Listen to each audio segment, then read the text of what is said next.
ভোটের আগে বলেছিলাম আপনার সন্তানের নিরাপত্তা দিব, আর যখন প্রশাসনের হেল্প আমি না পাই তখন আমার জীবনকে ঝুঁকির মধ্যে ফেলে আপনার সন্তানের নিরাপত্তা দিতে হয়। কারণ আমরা ওয়াদা দিয়েছি, মুমিন কখনো তার ওয়াদার খেলাফ করতে পারবে না। এজন্য নিজের জীবনকে ঝুঁকি দিয়ে রাতের 3টা বাজে নদীর পথে আমার থাকতে হয়। ড্রেজার চালিয়ে চালিয়ে, ড্রেজার কারা চালাচ্ছে এদেশের মানুষ প্রত্যেকে জানে, প্রশাসন জানে, কিন্তু তারা কিছু যখন না বলে তখন আমাদের মতো সংসদ সদস্যদেরকে রাত 2:30 বাজে বিনা অস্ত্রে নিজের জীবনকে ঝুঁকির মধ্যে থেকে নদীর মধ্যে 2:30 বাজে নামতে হয়, সেই ড্রেজারকে জব্দ করতে হয়। কারণ ওয়াদা দিয়েছিলাম আপনার এলাকার মাটিকে আমি বাঁচাবো।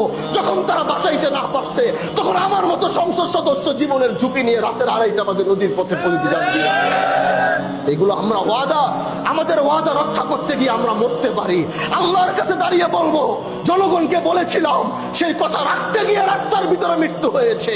আমার ওয়াদার আমি খেলাফ করিনি, অথচ পৃথিবীর কারো কাছে না বললেও রবের কাঠগড়ায় দাঁড়িয়ে অন্তত আল্লাহকে বলতে পারবো।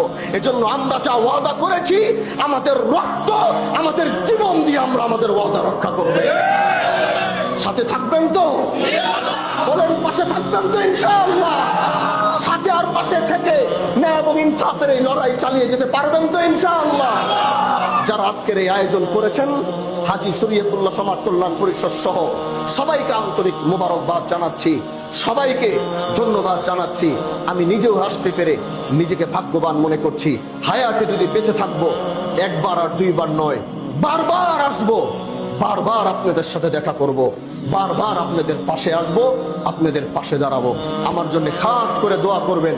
আমি অন্তর থেকে আপনাদের জন্য দোয়া করি। আমার দরওয়াজা এদেশের মানুষের জন্য সব সময় খোলা। প্রয়োজন হলে ইনশাআল্লাহ স্মরণ করবেন।